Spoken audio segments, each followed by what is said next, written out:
Nairobi.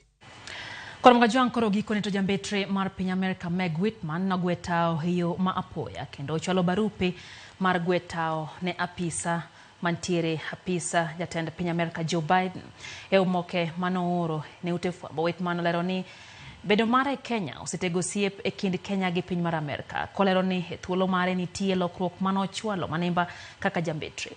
Jafwambo marwa Eric Wenga negiler.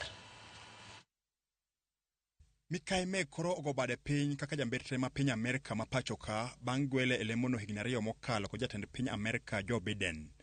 E kinde mokalo, moko kuom jo Kenya osebedo ka chwalo liet mondo ogwe tao kalore kod chung' mare e weche mideo kendo motegno mamulo piny Kenya ahinya to weche mag siasa. Inyalo paro ni e tok yiero maduong' ma higni 2022 Meg Whitmen nitudo ni donjore kod wach yiero no kendo ne opuoyo yo mane obago yiero no kolero ni piny Kenya ne obago yiero e yo malong'o kalure kod dwaro ma demokrasia.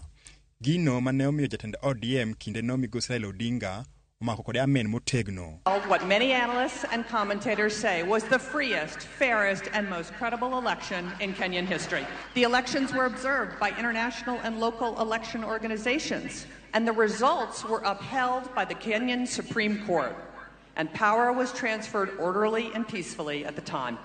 You want to tell a rogue ambassador, leave Kenyans alone.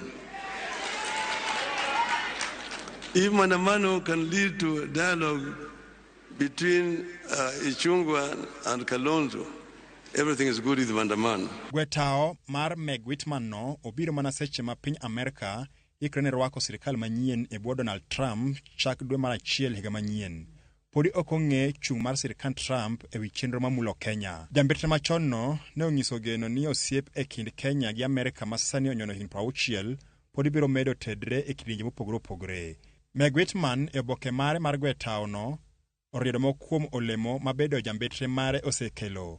E thuolo mare no mokuom kembe mag Amerika ne ochopo Kenya kendo timo ohala kae. Meg bende notiyo gi thuolo mare no mar sungo kendo dhialo piny Kenya gi Afrika mangima.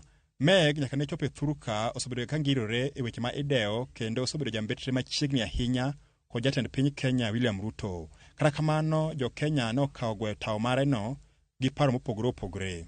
Eric Wenga, Ramogi TV, Nairobi.